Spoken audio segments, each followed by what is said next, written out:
Good day, ladies and gentlemen. My name is Anma Ine, and I will be talking to you about HEC-RAS, one-dimensional hydraulic model for Pongola River using HEC-RAS. This is a water resource management for the University of South Africa. With the introduction is flood modeling has been described as one of the engineering tools which will provide accurate information with regard to the flood profile. Now, the U.S. Army Corps for Engineers designed a software, namely Hydrologic Engineering Center's River Analysis System, in short is named HEC-RAS, so that a river analysis can be performed. Now, for the purpose of this report, a one-dimensional steady flow hydraulic analysis was performed on the Pongola River, which is a river found in South Africa in the KwaZulu-Natal province. Now, HEC-RAS requires input parameters that will be utilized for hydraulic modeling purposes. The software makes use of these parameters in order to describe the shape, elevation, and relative location along the stream. And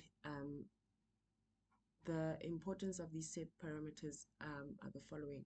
Now, these parameters were provided for the purpose of this report, and they were provided in this manner. We were given a cross-section for Pongola River, Reach 1, with the elevations and the stations. Now, this information is quite important when one needs to input these parameters into the HEC-RAS software. Now, this would be for because it says cross-section 1, this proves to be for the lowermost of the downstream station. Therefore, this would be information for station 1. This is how I interpreted the information for station 1. And after getting the information for station 1, we were also provided with the increments or decreases of each cross section. So I used the basis of cross section 1 to get the next cross section I would multiply it with the given percentage. Now, after getting all of that data for 8 cross sections, I then went into HEC-RAS, the software, and this is how I did the simulation. I named this project Pongola River B, and as we were given 3 scenarios, I divided those scenarios into Pongola River B1, B2, and B3. I'm going to be talking about Pongola River B1. As I've already done the simulation, but the first step to the simulation would be to get those stations and elevations onto as the input parameters for the HEC-RAS. And so after getting that information, I did that on Excel. I interpolated them on Excel, and then I populated them onto the geometric data. You go to Edit, Geometric Data, and with the geometric data, what it's supposed to show right now is a blank window that will show you this. From here, I went to River Reach. If you press on River Reach, a little pencil will appear, and that is where when I drew the downstream. Now, one has, with HEC-RAS, because it is sensitive, one has to start from the most upstream to the downstream. After getting this information, I had to go to the data for the cross sections. Now, for the cross sections, as I said, that HEC-RAS has input parameters that are needed. The information or the data that I was given as from the cross section 1, that is the data that I input here as my stations and my elevations, and I was also provided with the downstream reach lengths of 1,000 meters between the banks and the channel, The Manning's roughness coefficient were provided as 0.020 for the left and right overbanks and 0.015 for the main channel. And then I chose, or I assumed that the main channel bank stations, the left one would be 110 on station 3, and the right bank would be 0.12 at 430. And this is how I populated this. However, I started with the uppermost station, or river station, because I already have that information. Now for HEC-RAS to be functioning properly, one has to start from upstream and work their way downstream. So with the interpolated information for the stations and the elevations, this is the information that I interpolated on Excel, and I populated it on the cross-section coordinates. The left and right overbank reach lengths in the main channel remains 1000. The Manning's roughness coefficients remains 0.020, and for the left and right overbanks, and for the main channel is 0.01. Now the bank stations will now differ from station 1, as now with the interpolated stations, I have now for the left bank 125.440.4407, and for the right over bank at 0.12, I still have 490.3591.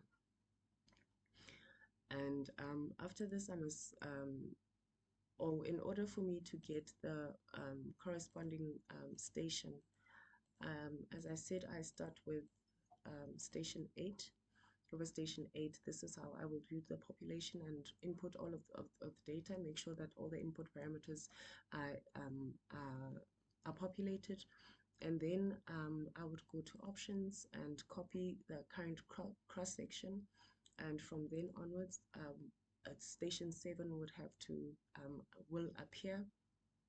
And now I would have to populate the station 7, or the river station 7, with its own station and elevation coordinates. The only things that will continue to change are the left and right overbanks, as with station 6, 5, 4, and 3.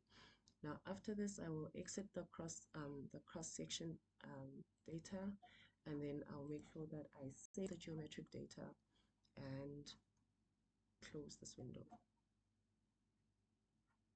Okay, it doesn't want to close.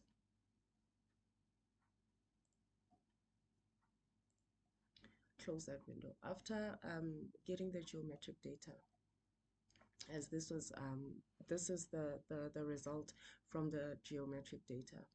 Now after getting the geometric data and saving the geometric data, I now had to go to edit and input steady flow data. As I have mentioned that this is a steady flow data, I went and editing the steady flow data.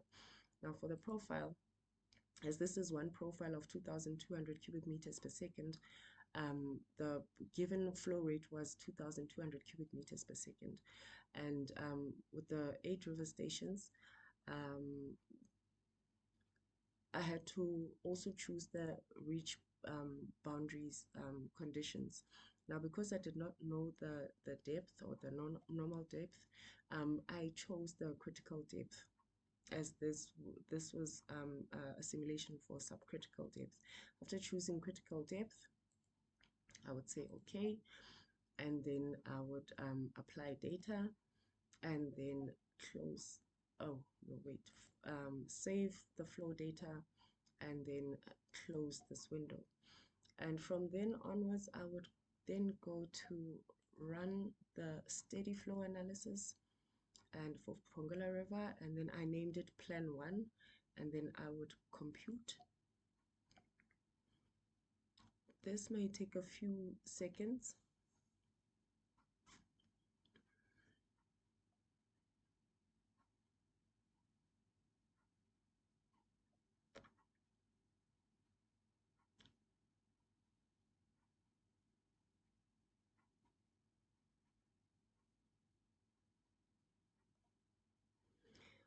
Now, if this was done correctly, the software would show that there aren't any errors or any conditions that need to be fixed. However, if ever there was there we go. If ever there was a fault in the simulation, HEC-RAS would also tell you that um, you need to go back to, let's say, steady flow simulation and fix if one didn't input the boundary condition, then one would have to go back into the steady flow data and input the boundary condition for either the known depth, if that depth is known, or critical depth. Now this one, the process took 41 seconds, and it shows that it was successful as the process is complete. So now I can close this and close this. And yes, this is the input data for steady flow. And now after running the model, what will appear will be the results or the outputs. Now I prefer going to the tables first to see the standard tables. There's standard table 1 and standard table 2. One can find them here, and this is standard table 2. That will show you the flow rate, and it will show you the velocity heads and the water elevation heads. That will show you that has that information. And then standard table 1, this has information about the fraud number, the velocity of the channel, and the water surface elevation. Now, with the fraud number, what I realized is that when the flow is at 2,200 cubic meters per second, the fraud number remains at 1. Or it is a critical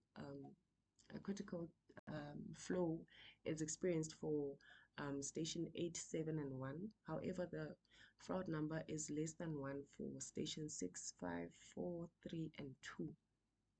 And the velocity will then decrease from station 8 up until station 2, and then it increased here at station 1. So this table has all of that information. And then we have the cross-section tables. Now this has information about each and every cross-section that one has simulated, and if there are any errors, they will appear at the bottom here for that particular cross station. It will appear for every station for all the 8 cross sections, or all the 8 stations that were simulated. And then here you will find the profile plot. This shows the profile plot, and here you will get the rating curve, and here you will get the 3D simulation. Yes, 3D, and you can rotate it however you like. And then this one here, start with 8, and this will show the profile, and this will show you the energy and the water surface profile and the critical or the subcritical flow. So because we said 8 with fraud, the fraud number for 8 was 1, shows a critical profile. So this is for station 8, and as 1 goes to station 7, it still shows the critical 6, right? And 1 can go up and down with the different to see the different river stations and where the water levels will be. Now after this, you have to save the project and make sure that it is saved. And now, as we were required to do two more scenarios, we were actually required to do 3 scenarios. I did the 3 scenarios, and one would be for Pongola River B2. This is where we had to do a simulation for a 1 in 25 or 1 in 80 year and 1 in 100 year floods.